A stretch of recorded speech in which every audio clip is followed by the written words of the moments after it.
Assalamualaikum warahmatullahi wabarakatuh. Alhamdulillah Al-Karim Al-Wahhab alladzi la yazalu al-'abdu yukrim wa yahab. Wa sallallahu wa sallamu ala habibina wa syafi'ina wa maulana sayyidina Muhammad wa ala alihi al-mutahharin wa ashabi tayyibin wa tabi'in lahum bi ihsanin ila yaumiddin. Allahumma ya rabbana akrimna bibirri abaina wa bil ihsani ilaihima. Allahumma ya rabbana a'inna ya rabbana ala husnil muamalati bihima. Allahumma ya rabbana ij'al awladana barina lana waghfirna yawmal qiyamati ya rabbana ma'a zumrati habibika sayyidina Muhammad wa tahta liwa'ihi. Allahumma ya rabbana rizukna taubata qabla al-maut wa syahadata 'inda al-maut wal jannata ba'da al-maut. Amma ba'du. Jamaah ahli i'tikaf, semoga senantiasa dimuliakan oleh Allah. Jangan lupa lintaskan niat. Mungkin ada yang lupa niat untuk i'tikaf. Di dalam mazhab kita Imam Syafi'i, i'tikaf boleh hanya sebentar. Maka jika kita duduk di masjid, jangan lupa untuk melintaskan niat i'tikaf. Kadang orang berjam-jam duduk di masjid tidak niat i'tikaf, sehingga ia tidak mendapatkan pahalanya i'tikaf. Kita niatkan i'tikaf saat ini. Kemudian setelah itu, tadi doa yang kita baca sudah pernah kami sampaikan pada pertemuan yang lalu, bahwa Nabi pernah mengingatkan kalau kita berada di bulan Ramadan, aktsiru min arba'i khisalin, hendaknya engkau memperbanyak 4 hal.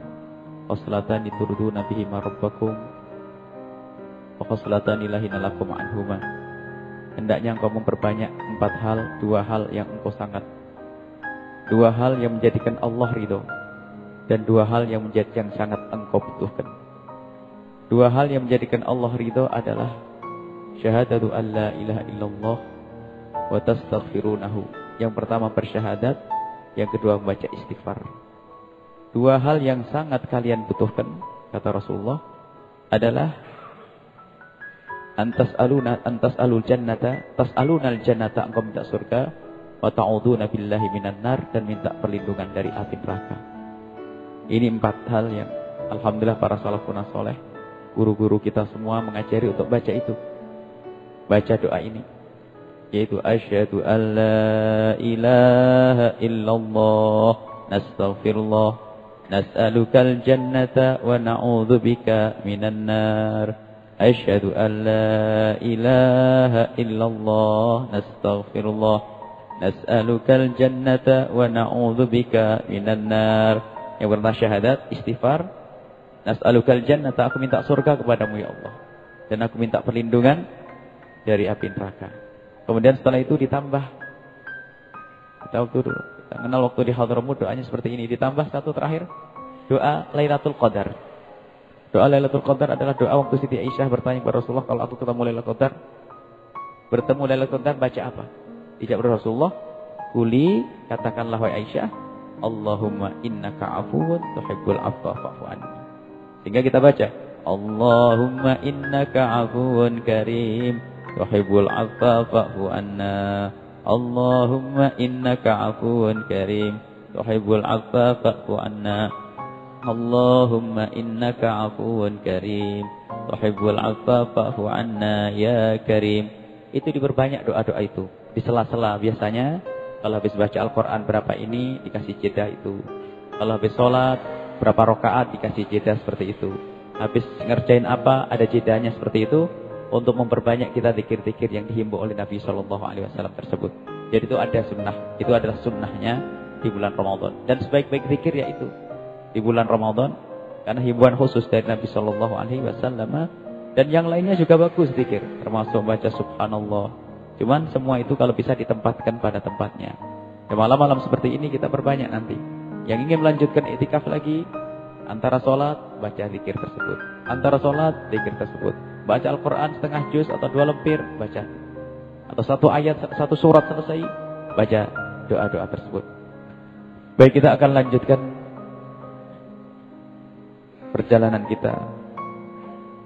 Semoga hari ini sudah benar-benar kita kembali kepada Allah dengan mohon ampun karena apa yang telah kita dengar tadi malam.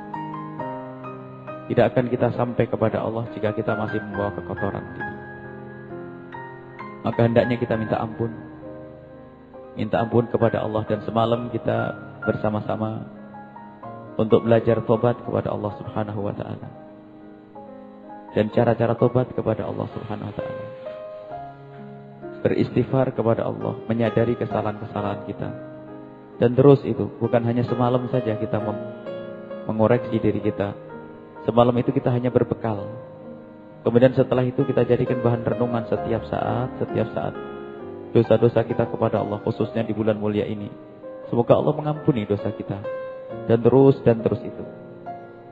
Istighfarnya pun harus istighfar yang khusyuk. Upayakan istighfar yang benar. Di saat kita membaca istighfar, hayalkan. Ingat semuanya dosa-dosa yang pernah kita lakukan. Dan jangan ragu untuk mengadukan dosa kita kepada Allah. Jangan ragu menyebut dosa kita ke hadapan Allah sebesar apapun dosa itu. Bahkan kalaupun kita masih di kubang kehinaan, maka sampaikan kepada Allah, ya Allah, aku sekarang masih di kubang keharaman. Keluarkan aku dari tempat ini. Karena Tuhan kita Allah Maha Kuasa. Jangan sampai istighfar yang perlu diistighfari, kata Rabi'ah Adawiyah. Ada istighfar yang perlu diistighfari, istighfarnya orang yang gak sadar. Itu ngecek. Kayak kita datang ke orang tua kita, Pak, aku minta maaf ya. Tapi tidak ada kesadaran kalau dia minta maaf. Tambah bikin marah itu.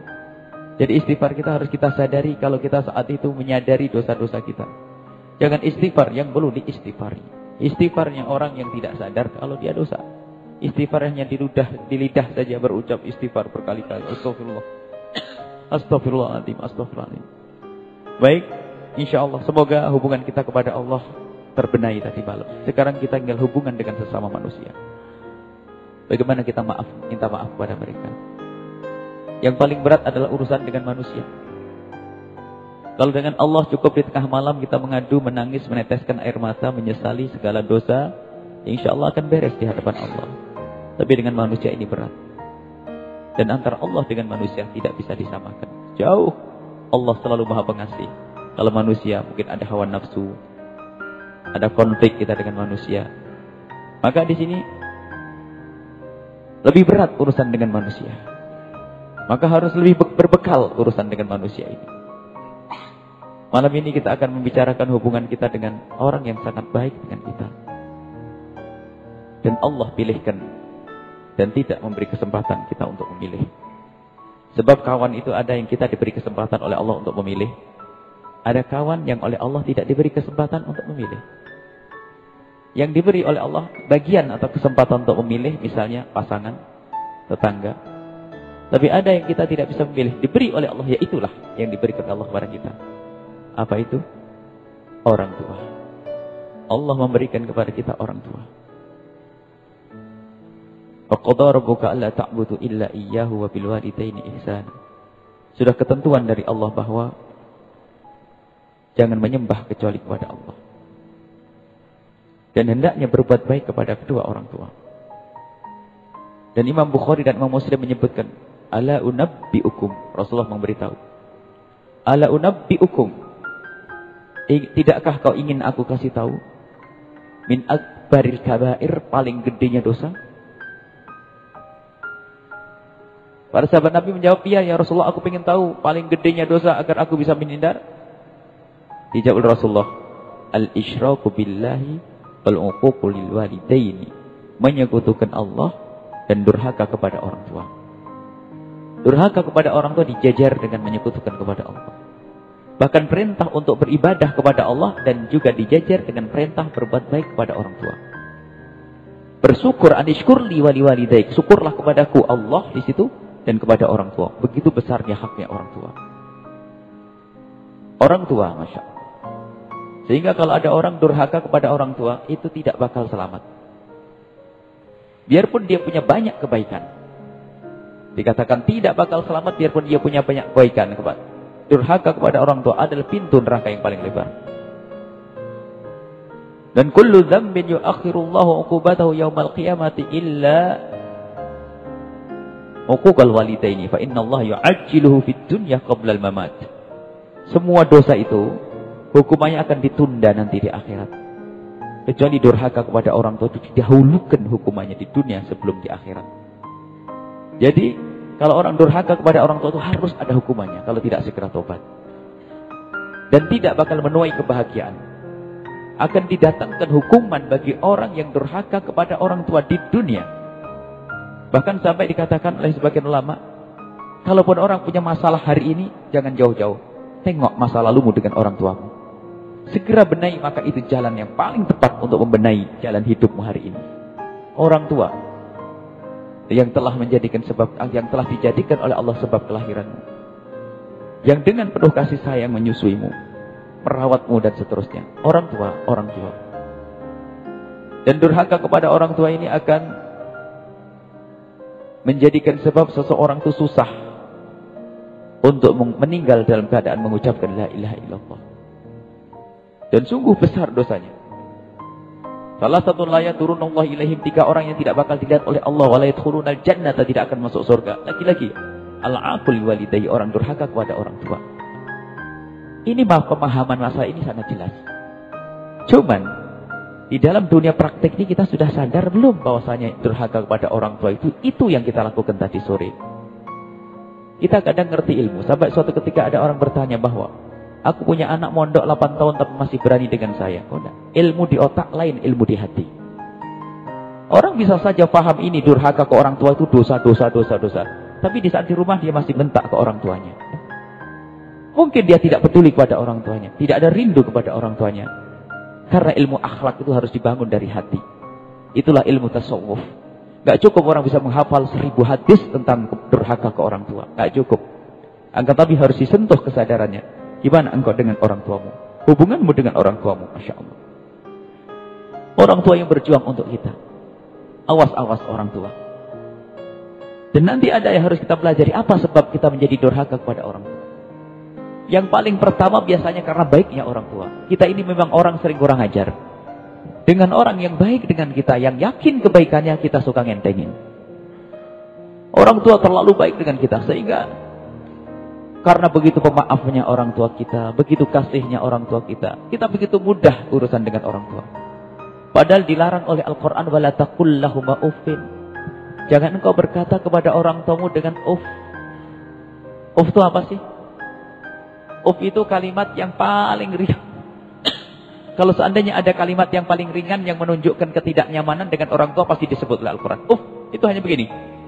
Diajak ngomong sama orang tua tuh kayak tidak nyaman begitu. Mungkin kalau bahasa sekarang kalau dikasih tahu oleh orang tuanya mengatakan iyanya 2 kali. Kalau iya sekali kan enak, iya mi, iya. Itu kayak begitu tuh. Uff. Itu sudah dianggap sebagai durhaka. Dan berapa kali kita dikasih tahu oleh orang tua kita seperti itu. Bahkan mungkin orang tua kita nasihati kita masih gini. Ya ngerti. Sadar atau tidak? Alangkah banyaknya kedurhakaan kita. Sehingga yang namanya berbakti kepada orang tua itu urusan hati. Hati nyambung atau tidak. Dikatakan bahwasanya kalau ada seorang anak mendekatkan telinganya ke bibir orang tuanya hanya untuk mendengar omongannya di saat orang tuanya berbicara, itu lebih bagus daripada perang di jalan Allah. Agar orang tuanya tidak perlu ngangkat suara, dia mendekatkan telinganya ke bibir ibundanya atau ayahandanya, ngomong apa tadi. Itu lebih bagus daripada jihad di jalan Allah, luar biasa. Sekarang kadang sama orang tua bentak-bentak, teriak apa dan sebagainya, tidak punya adab. Sungguh sangat bertentangan dengan makna yang dihadirkan oleh Nabi Shallallahu Alaihi Wasallam. Permasalahannya apa? Kita kurang merenung. Jasa orang tua kita tidak bisa kita balas dengan apapun. Kasih sayang orang tua kita tidak bisa kita balas dengan apapun. Pernah suatu ketika ada zamannya Sayyidina Abdullah ibn Umar, seorang sahabat besar, fuqaha sahabat. Ada seorang anak menggendong ibundanya, tawaf. Setelah itu sa'i. Tawaf dan sa'i. Setelah selesai itu tahallul kalau tidak. Setelah tahallul, sang anak muda ini mendekat kepada Sayyidina Abdullah bin Umar dan berkata, "Wahai Abdullah bin Umar, engkau saksikan aku telah menggendong ibundaku. Dan itu aku gendong dari Arafah sana. Sampai sini tawaf, kemudian sa'idah halul. Apakah seperti ini aku sudah dianggap membalas budi? Dijawab spontan oleh Sayyidina Abdullah bin Umar. La, tidak. Apa yang kau lakukan tidak ada apa-apanya dibanding sedetik saat ibundamu melahirkanmu yang taruhannya adalah nyawa. Dan lebih dari itu, ya, kata Sayyidina Abdullah bin Umar. Setelah itu ibundamu menimangmu, menggendongmu, menyusuimu, dan yang ada di hati dan pikiran ibundamu adalah kapan engkau membuka mata agar bisa melihatnya. Setelah engkau buka mata bisa melihatnya, ibundamu berharap kapan engkau bisa duduk atau merangkak. Setelah itu ibundamu mengharap kapan engkau bisa besar, dan seterusnya. Itu kapan? Di saat ibundamu menimangmu, harapannya adalah agar engkau besar dan melihat engkau bisa berjalan.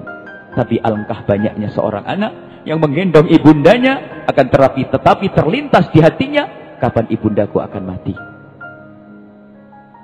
Karena merasa capek di saat dia gendong orang tuanya. Nggak bisa. Ini yang makna harus kita hadirkan. Dan tidak bakal bahagia.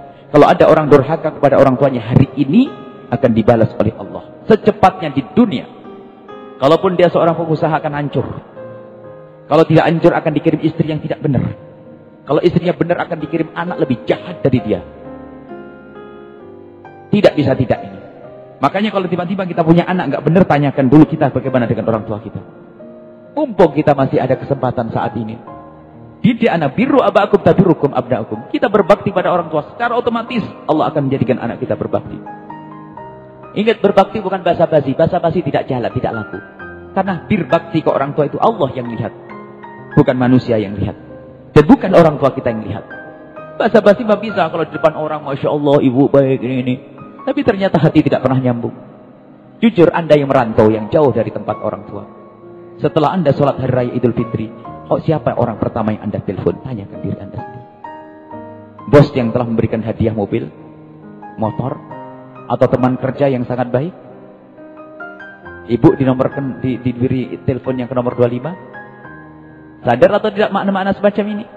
Kadang kebaikan orang yang sebentar seolah-olah mengalahkan kebaikan orang tuanya. Ini makna yang tidak pernah dihadirkan di hati kita. Sungguh orang tua, Masya Allah. Ayo kita selama ini berpikir. Lihat, saat ini, detik ini kita berpikir. Orang tua kita, awas. Kalau kita tidak baik kepada orang tua, tidak akan ada untung. Neraka akan dibuka oleh Allah Subhanahu Wa Taala. Jadi malam ini renungan kita adalah malam renungan bagaimana menyambung kita hubungan baik kepada orang tua kita. Ada sebab-sebab orang durhaka kepada orang tua, Masya Allah. Pernikahan menjadi sebab durhaka ke orang tua. Kisah Alqamah, lihat. Alqamah menikah dengan seorang wanita. Karena cintanya dengan istrinya, menjadi berkurang urusannya dengan ibundanya. Akhirnya ibundanya sedikit terluka. Suatu ketika Alqamah nazak, mau meninggal dunia. Tiba-tiba ditalkin la ilaha illallah, tidak bisa berucap la ilaha illallah. Disampaikan berita itu kepada Rasul sallallahu alaihi wasallam. Lalu Rasul bertanya, adakah siapa yang masih tertinggal dari orang tuanya? Dijawab, ibundanya masih tertinggal. Lalu ditemuilah ibunda Alqamah oleh Rasulullah. Ditanya oleh Rasulullah, wahai ibu, apakah Alqamah punya masalah denganmu? Dijawab, tidak. Hanya dia setelah menikah itu saja berubah yang menjadikan saya tidak nyaman. Ini rupanya. Kemudian Rasulullah menjawab, maafkan dia. Tidak spontan menjawab, maafkan dia. Aku maafkan, cuman tetap tidak enak gitu. Aku maafkan, tapi aku tidak nyaman. Artinya engkau belum memaafkan secara sesungguhnya. Rasulullah langsung menyuruh Bilal dan yang lainnya, kumpulkan kayu bakar.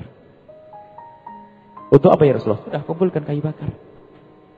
Ibu ini melihat, ya Rasulullah, engkau suruh para sahabatmu untuk mengumpulkan kayu bakar untuk apa? Untuk membakar Alqamah. Ditakuti ibunya. Untuk membakar Alqamah. Kenapa? Karena dia lebih baik dibakar di dunia. Karena apa? Ibunya tidak maafkannya. Sebutan ibunya mengatakan, ya Rasulullah, aku maafkan Alqamah. Aku maafkan Alqamah. Kemudian Alqamah mendengar suara ibunya maafkan. Tiba-tiba Alqamah menghadap ibundanya dan ibundanya tersenyum. Alqamah tersenyum. Seketika itu bisa mengucapkan la ilaha illallah. Hati-hati dengan orang tua. Sebab tidak bisa mengucapkan la ilaha illallah gara-gara durhaka kepada orang tua. Istri, gara-gara istri, gara-gara suami, gara-gara istri. Terlalu sayang sama istri, Masya Allah. Ibundanya dilalaikan, ibundanya tidak diperhatikan. Mestinya kita itu menikah justru untuk saling tolong-menolong, untuk berbakti kepada orang tua. Rumusnya sederhana. Hei para suami, ajari istrimu untuk semakin bakti kepada bapak ibunya. Bukan bapak ibumu.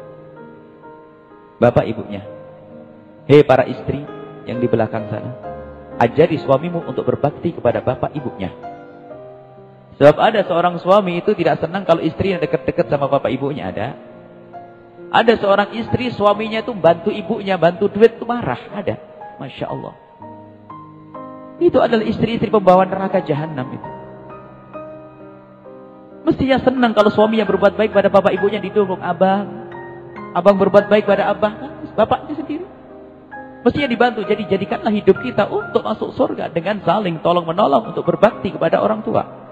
Bukan orang tuaku, tidak. Orang tuaku sih kewajiban, iya. Tapi ajarilah istrimu, wahai para suami, untuk berbakti pada orang tuanya. Memang di dalam syariat Islam bahwasanya seorang wanita tidak boleh meninggalkan rumah orang tuanya kecuali atas izin suami. Itu memang begitu kaidahnya. Tapi suami yang baik akan berkata begini, Neng, kemanapun kau pergi harus izin, kecuali ke orang tuamu. Mestinya begitu. Harus dibuka lebar agar istrinya semakin baik kepada bapak ibunya. Berarti istrinya juga ahli surga. Cuman karena kebodohan ini. Karena kebodohan ini menjadikan orang di dalam menjalani hidup menjadi pincang. Tidak nyaman. Akhirnya ada dendam nanti biasanya. Kalau sudah dilarang begitu, sama mertuanya juga tidak enak. Kamu dengan mertua saya, dengan ibu saya juga tidak baik. Ngapain saya harus baik dengan bapak ibumu? Terus akhirnya tidak sampai di situ. Saudaranya datang, iparnya datang, sudah. Kalau sudah ipar datang bakal habis semua, kulkas bersih ini semua. Akhirnya ipar dengan ipar tidak ketemu. Saudara dengan saudara tidak ketemu. Berangkat dari durhaka ke orang tua ini. Jadi hati-hati urusan masalah durhaka. Dan berbakti kepada orang tua ini urusan hati. Bukan basa-basi. Basa-basi nggak berlaku.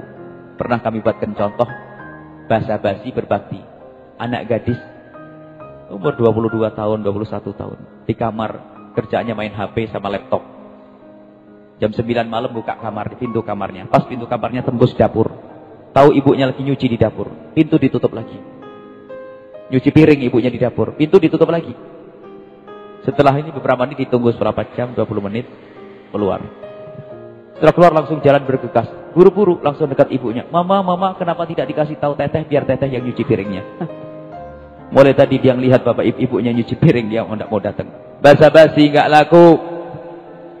Kalau seorang anak wanita solehah bener, cukup mendengar piring berbunyi, dia akan lompat lari ke sana. Siapa yang nyuci piring jam-jam begini? Jangan-jangan ibuku yang mencuci piringku. Allah. Jadi bukan basa-basi, bukan hakikat. Jadi di dalam hati makna kerinduan cinta itu loh. Cinta di dalam hati kepada orang tua itu yang menjadikan keberkahan itu ada. Bahkan pernah kami hadirkan satu kisah seorang anak muda yang tiba-tiba waktu mau berangkat sekolah, dia itu lagi makan pagi, disamperin sama temannya, karena waktu sudah siang, ayo cepat buru-buru berangkat. Akhirnya dia makan dengan ngebutnya. Setelah itu dia langsung cuci tangan, langsung salaman dengan ibunya, pergi naik sepeda ngebut. Setelah sampai di sekolahan itu, temannya yang nyamperin tadi itu masuk kelas, dianya balik lagi pulang. Setelah setengah jam atau 1 jam balik lagi, ditanya oleh temannya, kenapa kamu balik pulang ke rumah lagi? Ada yang ketinggalan atau kamu tidak ngerjain PR atau kenapa? Dijawab oleh anak muda tadi, tidak ada ketinggalan. Nah, terus tidak ngerjain PR-nya? Oh enggak, aku ngerjain PR. Terus kenapa kok kamu pulang dulu tadi? Sudah nyampe sekolah kau pulang dulu. Dia menjawab dengan bahasa sederhana yang isinya bahwa aku tadi waktu engkau samperin, aku lagi makan pagi. Dan karena kamu bilang waktu sudah siang sehingga aku buru-buru, aku langsung mencuci tangan, aku ngambil tas, aku salaman kepada ibuku. Aku lupa bahwa piring tadi belum aku cuci. Aku takut kalau piring itu dicuci oleh ibuku. Piring tok. Sekarang kita tidak pernah malu-malu nyuruh, mah cuciin mah. Dulu iya waktu kita masih ditimbang, digendong oleh orang tua kita nggak apa-apa. Tapi sekarang ini loh, tidak pantas kalau baju kita dicucikan oleh orang tua kita. Nggak pantas piring kita dicucikan oleh orang tua kita. Sadar atau tidak makna ini? Kita bukan orang yang tangan kita itu kena stroke sakit. Kita bukan orang yang semper sakit. Kita sehat. Nyuci piring sendiri gak bisa. Minimal cuci piring kita sendiri. Minimal. Tapi semua bebankan pada orang tua. Orang tua kita mau baik-baik. Dan ketahuilah bahwa kalaupun orang tua kita ridho, Allah tidak bakal ridho. Orang tua kita tidak ridho, orang tua kita ridho tapi kita durhaka, tidak akan nyampe kepada Allah. Sampai dikatakan bahwa doa orang tua kepada anaknya seperti doanya Nabi kepada umatnya. Kecuali untuk anak yang durhaka kepada orang tua. Dan hati-hati bahwa seorang ibu yang mendoakan anaknya, biarpun di depan Ka'bah, dengan mengucurkan air mata darah, tidak akan nyampe kepada anak, padahal doanya di depan Ka'bah. Seorang ibu mendoakan anaknya di depan Ka'bah, di depan multazam, dengan mengucurkan darah, air mata darah, mendoakan anaknya, tidak akan nyampe kepada anak, kalau anaknya itu sendiri yang durhaka. Sebab anaknya bikin hijab, anaknya bikin pembatas. Malam ini yuk kita buka urusan dengan orang tua. Sebelum terlambat, mumpung orang tua kita masih ada. Ngabdilah, kalau seandainya ada orang tua bertanya, kamu punya duit berapa nak? Jangan bilang tidak punya kalau kita punya. Jangan bohong. Kalau orang tua kita, untuk kita semuanya akan diberi. Gak ada yang disembunyikan. Bahkan makan enak pun tidak bisa kalau ingat anaknya tidak makan enak. Kalau orang tua, kalau anak sakit, lihat apa yang dilakukan oleh orang tua. Orang tua melihat anaknya sakit akan dijual semua yang dimilikinya, mulai anting, kalung, semuanya. Bagaimana seorang anak jika melihat ibunya sakit, masih mikir yang dijual yang mana? Gak sebanding, makanya saat ini harus kita hadirkan makna bakti ke orang tua. Sebelum berlalu waktu ini. Kesengsaraan di dunia itu sederhana, tapi yang ngeri adalah kesengsaraan di akhirat nanti.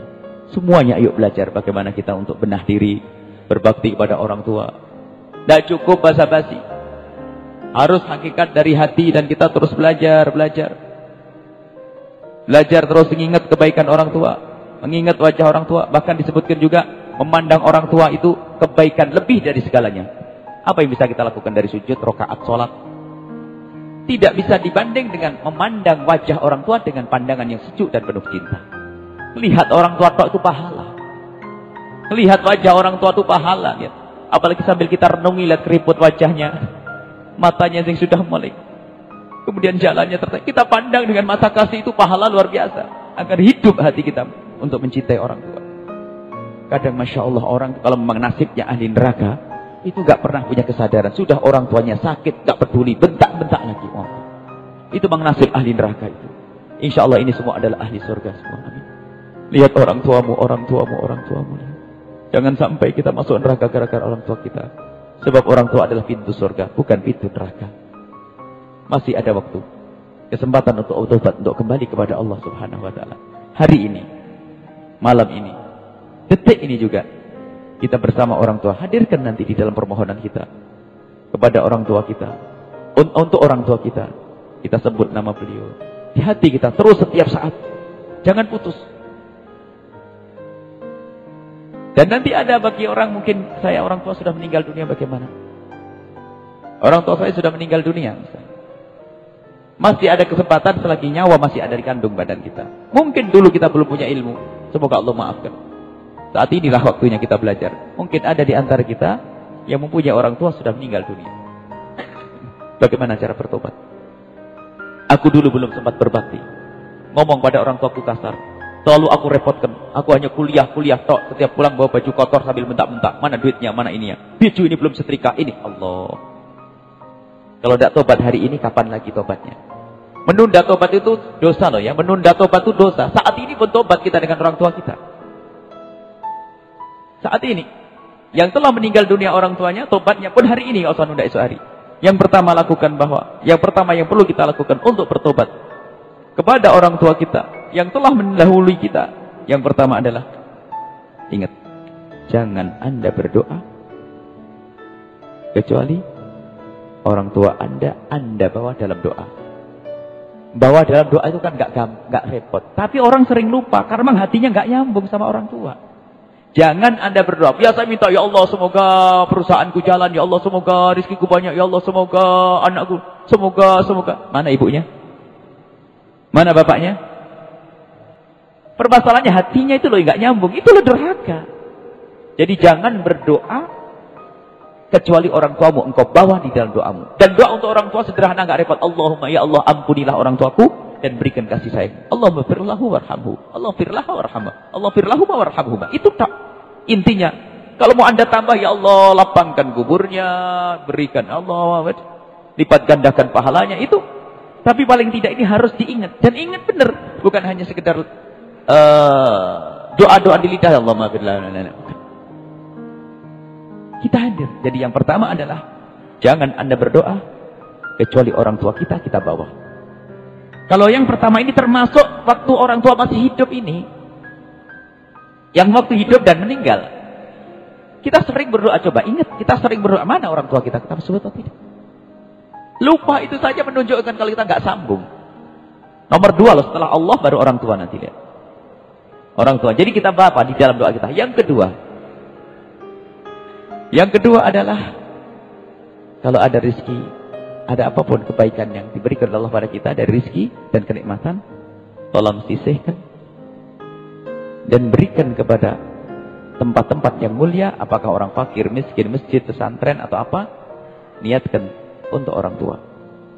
Sebab orang tua yang meninggal dunia dikirim sate pun nggak bakal makan sate. Tapi kalau dikirim pahala akan nyampe kepada orang tua. Anggap saja kalau Anda punya gaji 10 juta, orang tua masih hidup dan dia butuh, dikasih duit atau tidak, itu saja faedahnya. Dan kalau Anda ngasih berapa kira-kira? Dengan kecintaanmu loh ya, bukan ngasih asal. Saya cinta kepada ibu saya dapat gaji 10 juta per bulan atau 1 juta per bulan. Saya cinta kepada ibunda saya rindu kepada ibunda saya, dia butuh, dikasih berapa? Wujudkan waktu itu. Di saat orang tua telah meninggal dunia, praktikkan makna ini. Jadi bersedekah atas nama orang tua itu tanda bekti. Makanya siapapun yang bersedekah jangan hanya diniatkan sedekah untuk saya saja. Niatkan agar sambung ke orang tua. Anda nyumbang masjid berapa? 100 juta. Jangan tanggung 100 juta pahalanya ya Allah untuk orang tuaku. Makna hati. Dikit-dikit orang tuaku. Dikit-dikit orang tuaku ya Allah. Dikit-dikit orang tuaku. Jadi yang mahal itu kan sambungnya hati ini. Kita sering lupa. Yang ketiga adalah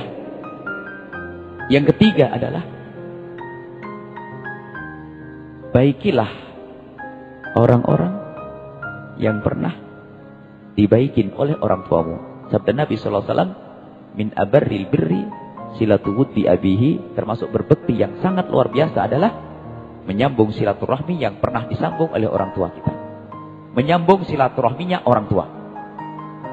Siapa yang pernah dibaiki oleh orang tua kita? Kita lanjutkan. Puasa begini misalnya. Kita punya orang tua dulu selalu memberikan sarung kepada orang yang di sana itu. Kita lanjutkan. Ziarah orang tua kita ke sana, kita lanjutkan. Sambung silaturahmi orang tua kita, ini termasuk bekti yang luar biasa.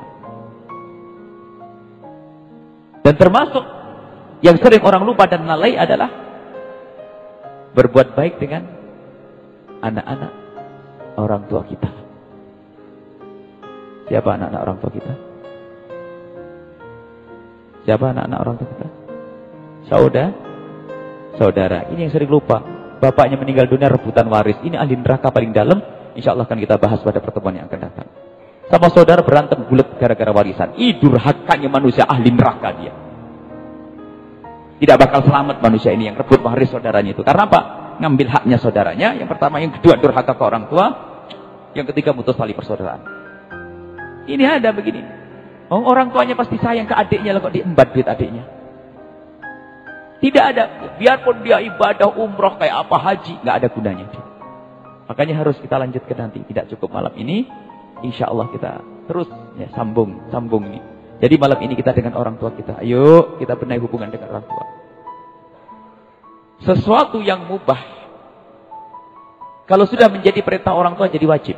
Anggap saja, nak kau duduk di sini. Duduk sudah. Duduk. Bahkan termasuk keistimewaan di saat kita menghadap kepada Allah, dipanggil orang tua, dipanggil ibu, penuhi itu, batalin itu sholat sunnah. Begitu besarnya haknya orang tua. Kita lagi sholat sunnah, kisah Juraij. Kita melakukan sunnah ini, ulama menjelaskan kalau kita lagi melakukan sholat sunnah, bukan wajib.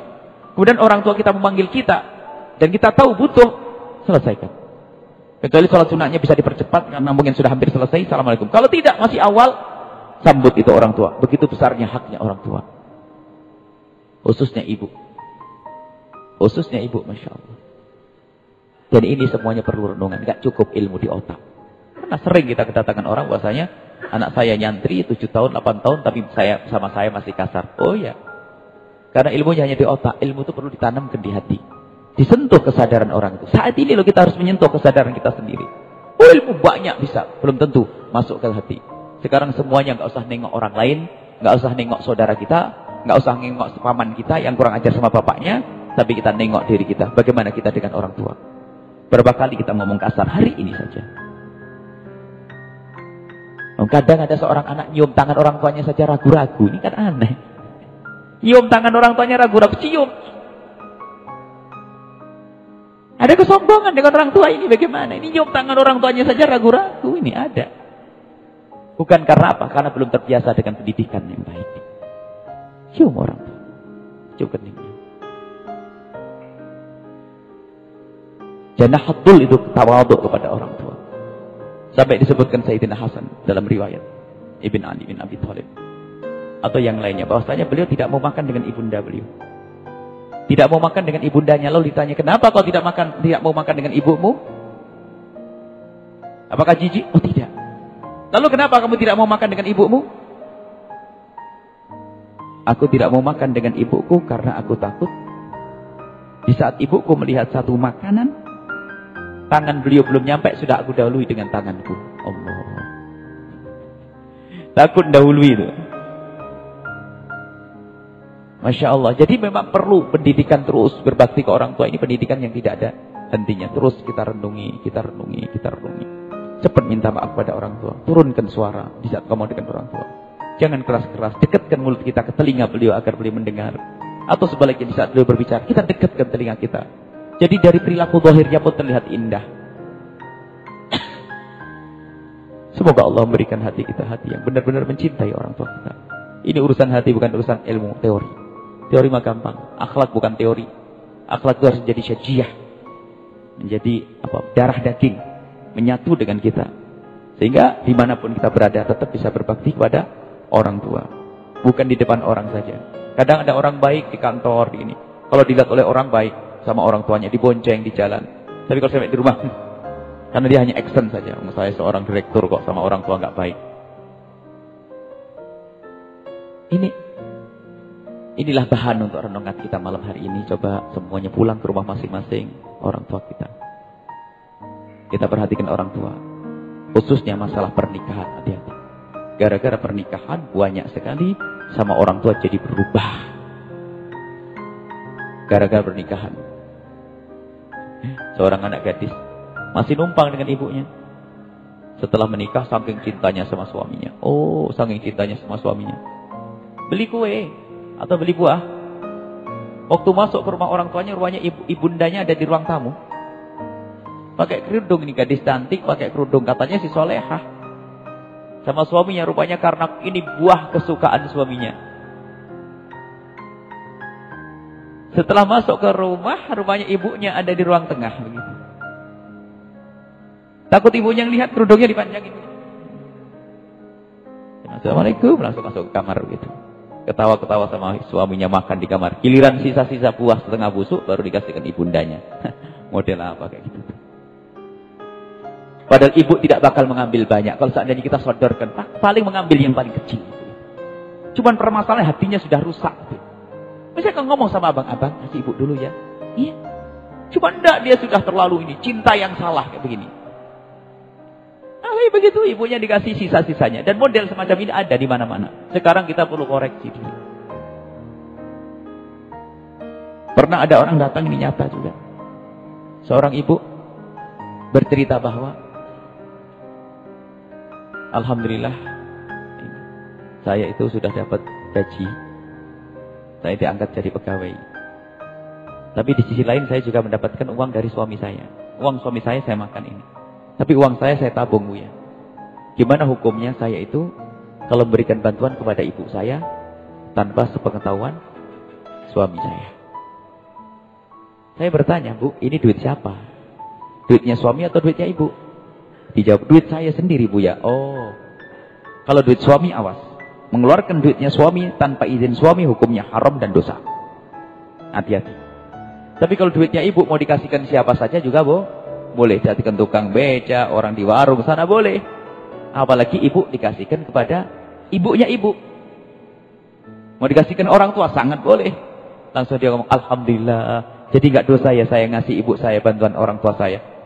Ya nggak apa-apa, ibu nggak salah dan ibu benar. Cuman saya mau tanya. Tanya apa Bu ya?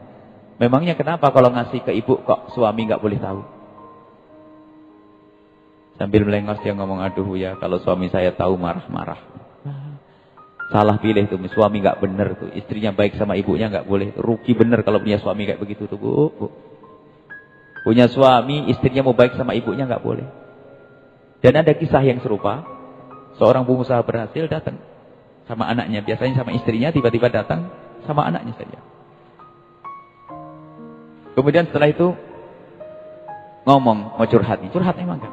Alhamdulillah Bu ya, saya sudah berhasil usaha saya. Saya pengusaha AC atau apa gitu. Jualan AC itu sudah. Kemudian saya buka cabang di mana gitu. Dan ibu saya menjanda 3 tahun yang lalu. Saya punya adik masih usia SD. Dan dari semua keluarga yang berhasil saya. Jadi otomatis saya jadi tulang punggung ibaratnya gitu. Lalu bertanya, sang laki-laki ini, gimana Bu ya hukumnya kalau saya itu, kan Bu ya selalu ngomong kejujuran, keterbukaan, gitu. Dengar keharmonisan rumah tangga, kejujuran, keterbukaan begitu. Saya itu kalau sama istri saya tidak terbuka, urusan saya bantu ibu saya. Apakah dosa apa enggak boleh kalau saya bantu ibu saya tanpa sepengetahuan istri saya? Kami tanya, duitnya siapa yang kamu berikan kepada ibumu? Ya duit saya, usahanya siapa? Usaha saya, bukan istri Kak? Bukan. Lah kalau duitnya bapak ya boleh dikasihkan siapa saja, apalagi dikasihkan ibu. Oh jadi nggak apa-apa Bu ya, ini bukan bertentangan dengan keterbukaan. Oh bukan, ini boleh membantu begitu boleh. Jadi nggak apa-apa, nggak dosa. Ya nggak dosa. Cuman saya mau tanya Pak, tanya apa Bu ya? Memangnya kenapa istrimu kalau tahu kamu memberi bantuan kepada ibumu? Aduh Bu ya, cemberutnya sebulan. Itu perempuan perlu ditendang ya betul. Itu menjadikan suami ahli neraka, itu perempuan kayak begitu. Suaminya mau berbuat baik kepada ibunya nggak boleh. Padahal di rumah dicukupi, ada kulkas, ada segala macam ini. Kadang ngomong, suami saya tidak adil. Saya pikir kawin 2. Ada orang. Kenapa? Kalau sama ibu bural-buralan, kalau sama saya pelit. Saya tanya, sama kamu pelit? Mohon maaf Bu, di rumah ada apa? Rumahnya gimana? Ya ada AC, ada haji. Pelit bagaimana? Kalau ngasih ibu saya lebih banyak daripada ngasih ke saya. Oh yang sakit sampean ini. Suami itu kewajiban beri nafkah begini-begini secukup. Kalau masalah ibu terserah. Bahkan kalau bantu masjid miliaran ngasih istri secukupnya itu sudah benar. Karena ingin berbuat baik. Bukan untuk senang-senang sendiri. Apalagi untuk menyenangkan ibunya. Ini banyak orang-orang seperti itu. Jadi menganggap suaminya tidak adil kalau baik sama ibunya. Mestinya seorang istri yang solehah itu akan berbangga jika suaminya baik sama ibunya.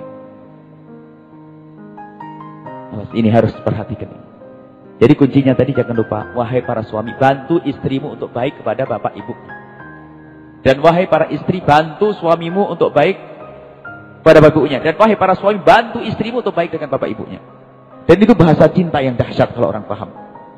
Bahasa cinta yang luar biasa. Coba seorang suami pergi ke pasar kayak begini ini.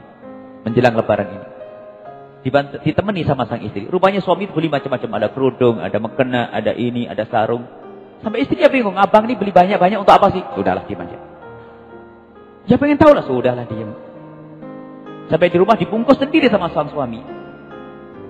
Lalu istrinya penasaran. Bang mau ngirim kemana sih bang? Suaminya ngomong. Mau ngirim kepada ibu. Ibu siapa? Ibunya apa kan sudah meninggal? Ya ibumu Neng. Ya Allah. Suamiku ingat ibuku, aku saja tidak ingat. Oh bahasa rayuan cinta yang luar biasa itu kalau orang paham. Sama seorang istri pun ternyata lebaran begini yang dipikir mertuanya tok. Bungkusan ini untuk mertuanya. Suami yang tersanjung. Jadi bahasa cinta begini nih. Coba kalau seorang istri dapat hadiah dari orang lalu berkata, ini buat bapak saya, ini buat ibu saya. Kata suami, ambil saja semuanya sana. Saya tidak usah. Jadi perlu makna ini. Kecintaan itu seperti ini. Karena orang tua itu berkah. Kisah terakhir ini. Penutup. Yang mungkin pernah melihat di Saya ceritakan tentang seorang ibu yang sakit di rumah sakit. Dia punya anak 5. Anaknya itu katanya baik semuanya.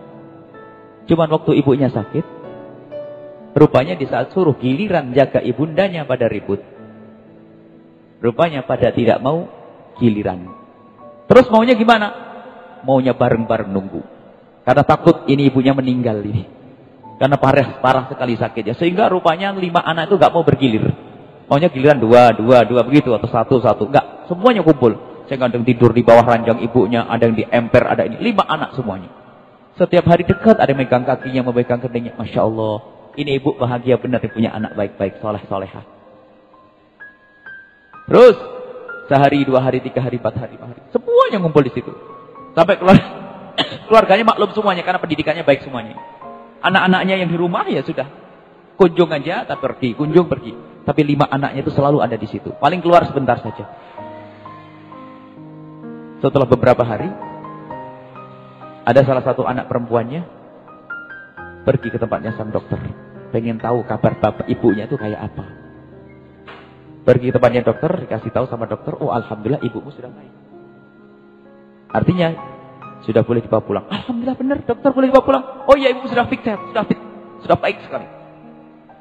Di saat ibu ini mau keluar, disebab lagi sama dokter. Tunggu dulu. Ini obatnya kayaknya kurang sedikit, mending pulangnya besok saja. Biar tuntas. Gimana ibu? Oh iya pak dokter, tidak apa-apa. Setelah itu pulang, setelah itu keluar dari kantornya sang dokter yang ngurusinya ini. Disampaikan kepada saudaranya dengan sukaria. Wah, ibu sembuh, boleh pulang besok, boleh pulang. Orang pulang semua sana. Benar dia. Memang dilihat ibunya sudah bisa berdiri, bisa jalan dan sebagainya, dan boleh pulang. Jenuh ibunya juga sudah di situ. 10 hari di sini pusing saya, kata ibunya. Iya bu, besok sudah boleh pulang. Besok? Iya. Anak perempuan tadi tiba-tiba ngomong begini. Kak, Dek, ibu ninggalkan rumah berapa hari? 15 hari, 10 hari lebih. Kira-kira rumah ibu kayak apa keadaannya? Harus ada yang ngalah satu pulang untuk membersihkan rumah ibu. Membersihkan kamar ibu, membersihkan kamar mandi ibu. Semuanya pada toleh kanan, toleh kiri. Nggak ada yang segera nyambut. Akhirnya yang tadi ke dokter tadi ngusulkan, gimana kalau saya aja? Ya sudah nggak apa-apa. Pulanglah dia. Diantar sama suaminya pulang. Bersihkan kamar ibunya, kasih minyak wangi. Spraynya diganti, kamar mandinya dikuras bersih. Saking pengen konsentrasinya di dalam membersihkan kamar ibundanya, HP-nya dimatikan terus. Malam pagi dia sambil nunggu, sambil beli apa gitu makanan sambil nunggu. Sudah bersih, sambil lihat, alhamdulillah bersih. Ibu sebentar lagi datang. Cuman dia bingung kok tidak ada SMS, kok tidak ada telepon, nggak nih kabarnya gimana? Jam 10. Baru jam 11 dia baru sadar. Ya Allah, HP-nya mati rupanya. Kan nggak ada tadi malam dimatiin. Setelah HP dinyalain, banyak SMS. Dia kaget. Belum sempat membaca SMS, ada ambulan datang. Banting itu HP. Gemeteran dia, ambulan. Kenapa pakai ambulan? Bukankah abang-abang punya mobil semuanya? Kenapa harus pakai ambulan? Jangan-jangan ibu meninggal. Gemeteran dia, ketakutan dia. Dia belum sempat ngomong, ambulan sudah ada di depan matanya. Keluar abangnya, gemeteran. Keluar adiknya, keluar saudaranya. Ada susternya lagi keluar. Berarti ibu meninggal. Terakhir, ibunya keluar bisa berjalan sendiri. Baru dia teriak, ibu! Allah. Dirangkul itu ibunya. Subhanallah, kayaknya si anak berbakti semuanya. Tapi ingat, bakti urusan hati dengan Allah. Allah tahu semua yang ada di hatinya 5 anak itu semuanya. Yang melayani semuanya itu Allah tahu. Dan Allah juga tahu kenapa anak perempuan ini milih pulang duluan, juga tahu. Kenapa anak perempuan ini membersihkan rumahnya, tahu. Allah tahu. Kenapa anak perempuan itu matikan HP-nya, tahu. Kenapa anak perempuan tadi datang ke kantor sang dokter, juga Allah tahu. Anak perempuan tadi datang ke tempatnya dokter, kemudian milih pulang, kemudian HP dimatikan. Sebetulnya dia itu tahu bahasanya hitung-hitungannya adalah 20 juta, dan dia dipikir nanti bakal dapat bagian tagihan seperti itu. Dia menghindar daripada dimintai sumbangan, mengeluarkan uang orang tuanya di rumah sakit. Ada sok sibuk. Ada kan? Sok sibuk biar tidak dimintai duit. Kadang-kadang ada ibunya sakit, ini resep. Wah, kalau saya masuk duluan nanti saya bayari resepnya. Biar abang dulu aja deh. Mestinya berlomba, aku duluan. Mungkin orang tua kita jauh dari kita. Kita pesan kepada Dek, jatahku Dek. Jatah apa bang? Jatah yang biayai karena kamu sudah capek. Mestinya begitu. Kadang dorong-dorongan. Allah, mana bekti kita? Berikan semuanya milikmu untuk orang tuamu, Allah akan ganti lebih banyak. Tapi namanya anak sering pelit kepada orang tua. Maka jangan berbohong. Kalau Anda punya duit 500.000, lalu orang tua Anda tanya, jangan bilang nggak punya. Habis nanti. Katakan, ibu saya punya 500.000. Doakan agar berkah. Ibu perlu? Insya Allah ibu tidak akan mengambil. Kalaupun butuh, tentu karena kebutuhan yang sesungguhnya. Nah, yang terakhir adalah jika diuji oleh Allah dengan orang tua yang tidak baik. Nah, kadang-kadang orang tuanya yang tidak baik ini bagaimana? Tidak ada alasan perang dengan orang tua. Kalau orang tua emosi, suka marah, berantem dan sebagainya, tidak ada alasan bulet sama orang tua. Nggak ada ribut dengan orang tua, nggak ada alasan. Menghindar. Jadi nggak ada berantem sama orang tua bulet. Menghindar kalau orang tuanya emosi, darah tinggi dan sebagainya. Nggak ada berantem bulet sama orang tua, nggak ada. Menghindar, berbaktinya dari jauh. Atau orang tua maksiat, nggak ada istilahnya. Terus kita memukuli dia, tetap bagaimana kita bawa orang tua kepada kemuliaan. Jadi kalau orang tua tidak baik dengan kita, tetap kita wajib berbakti, cuman bentuknya berbeda. Hati-hati, ini intinya apa? Hati milik kita. Sambung kepada orang tua kita. Inilah yang bisa kita hadirkan pada malam hari ini. Semoga malam ini adalah malam kerinduan kita kepada orang tua. Koreksi semua, dan ketahuilah pintu kebahagiaan kita ada di situ. Dengan orang tua, dengan orang tua, dengan orang tua. Jangan berdoa kecuali orang tua Anda bawa. Ingat, beliau sudah sepuh, jalan tertatih-tatih. Pandangannya kabur, boleh keriput, dia terus. Kebaikannya dengan kita yang tidak bisa kita hitung-hitung. Dan itulah wasiatnya Rasulullah Sallallahu Alaihi Wasallam. Ini saja. Mari kita langsung lanjutkan dengan salat tasbih. Kemudian setelah itu kita membaca zikir, kemudian berdoa, kemudian setelah itu kita bersilaturahmi, saling mohon maaf, dan jangan lupa minta kepada Allah. Semoga ilmu yang kita dapat malam ini adalah ilmu yang manfaat, agar bisa merubah kita dengan orang tua kita, merubah kita dengan bapak ibu kita. Ini saja. Mohon maaf, wabillahi taufiq wal hidayah. Assalamualaikum warahmatullahi wabarakatuh.